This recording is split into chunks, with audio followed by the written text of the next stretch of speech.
साल 1970 ये उस दौर की बात है जब पाकिस्तान पूर्वी और पश्चिमी नाम से जाना जाता था। पूर्वी पाकिस्तान में पश्चिमी पाकिस्तान में अत्याचार की हदें पार कर दी थी। पूर्वी सरहद से शरणार्थी लाखों की तादाद में भारत का रुख करने लगे। तत्कालीन प्रधानमंत्री इंदिरा गांधी जानती थी कि रिफ्यूजियों की समस्या का स्थायी समाधान जरूरी था। शरणार्थियों की समस्या गंभीर थी। इंदिरा जानती थी हालात युद्ध की तरफ बढ़ रहे हैं। उन्होंने सेनाध्यक्ष जनरल सेम मानेकशॉ से मुलाकात की। उधर पूर्वी पाकिस्तान की बागर जिन आपको बता दें जनरल नियाजी के हाथ में थी। पाकिस्तान ने 3 दिसंबर 1971 को भारत की पश्चिमी सरहद पर हमला बोल दिया। पाकिस्तानी हवाई जहाजों ने हमारे अमृतसर, पठानकोट, श्रीनगर, अवंतीपुर, उत्तरायल, जोधपुर, अंबाला और आगरा के हवाई अड्डों पर बमबारी की। 3 दिसंबर 1971 शाम 5:31 पर भारत ने पूर्वी सीमा पर पाकिस्तान के 2 एयरफील्ड पर बमबारी कर दी। इसके जवाब में 100 से ज्यादा टैंक लेकर आ गए। उसने राजस्थान के कस्बे लोंगेवाला पर हमला बोल दिया। लोंगेवाला में 23 पंजाब की एक कंपनी के 120 सैनिकों ने रात भर 2000 पाकिस्तानी सैनिकों और टैंकों को रोके रखा। सुबह होते ही भारतीय वायुसेना के हंटर विमानों ने इन टैंकों पर ऐसी बमबारी की 90 टैंक अपनी जगह पर ध्वस्त हो गए। उधर ईस्ट पाकिस्तान में भारतीय फौज अलग अलग दिशाओं से आगे बढ़ रही थी। लक्ष्य एक ही, ढाका। जनरल नियाजी ने पूर्वी पाकिस्तान के अहम शहरों की किलेबंदी कर ली थी। पाकिस्तानी फौज हर तरह मुस्तैद थी। इधर हिंदुस्तान में इंदिरा युद्ध पर नजर बनाए रखे थी। इंदिरा ने फौज को काम करने की आज्ञा दी थी। सेना प्रमुख के तौर पर जनरल सैम मानेकशॉ मौजूद थे।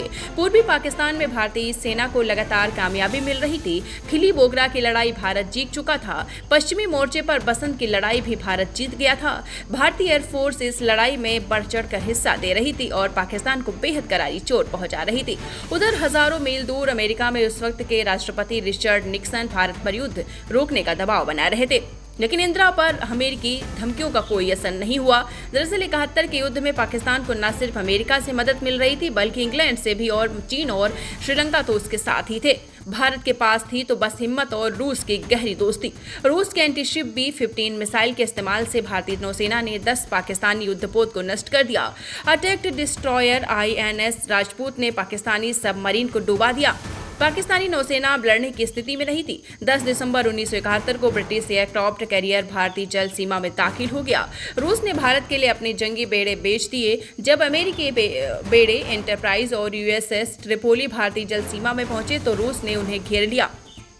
उधर पूर्वी पाकिस्तान में मैमनसिंह और जमालपुर भारत के कब्जे में आ चुके थे और अब निशाने पर था टंगाइल। भारत ने करीबन 700 कमांडो टंगाइल में एयर ड्रॉप किए। टंगाइल में जाबाज कमांडो ने पुलिस पर कब्जा जमाने में बस 4 घंटे का वक्त लगाया। इसी बीच इंदिरा अब जल्द से जल्द नतीजे का इंतजार कर रही थी।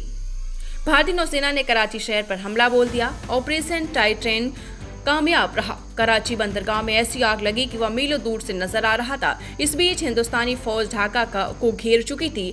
14 दिसंबर 1971 government house Dhaka. East Pakistan के गवर्नर डॉक्टर मलिक उस दिन सूबे के तमाम आला अधिकारियों के साथ एक आपात बैठक कर रहे थे। तभी अचानक भारतीय वायुसेना इस इमारत पर बमबारी कर देती है। इस इमारत पर जब बम गिरा उस वक्त मीटिंग शुरू हो चुकी थी। बमबारी से इमारत के मुख्य हॉल की छत गिर गई। गवर्नर मलिक इस कदर डर गए कि फौरन अपने पद से इस्तीफा दे दिया।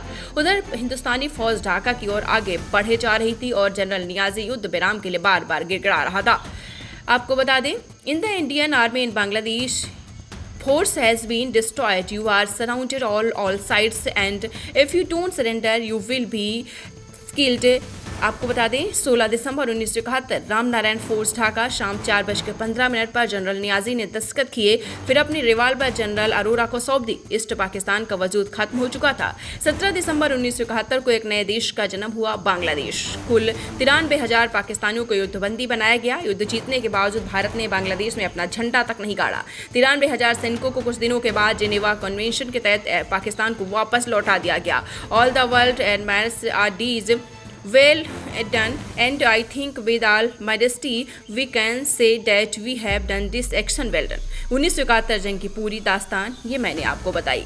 हैदराबाद में चल रहे 72वें मिस वर्ल्ड कंपटीशन को जीतकर थाईलैंड की ओपल सुजाता चुआंगश्री ने मिस वर्ल्ड 2025 का ताज अपने नाम कर लिया।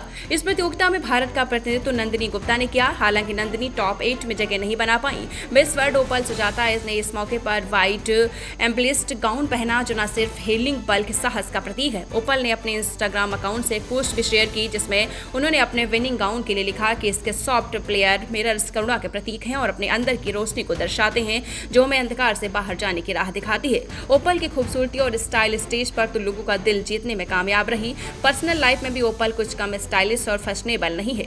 मिस वर्ल्ड 2025 ओपल सुजाता चुआंगश्री को और अच्छे आपको बताते चले, बहुत सारी चीजें हैं जो आप उनके बारे में नहीं जानते होंगे। ओपल सुजाता कैजुअल आउटफिट्स को बखूबी कैरी करना जानती हैं। ब्लू जीन्स और व्हाइट टी शर्ट में ओपल का फैशन सेंस देखा जा सकता है। इस लुक को ओपल ने कैजुअल रखा है और बालों को पोनी टेल में बांधते हुए मिनिमल एक्सेसरीज की है। पढ़ते रहिए fight against criminal daily newspaper.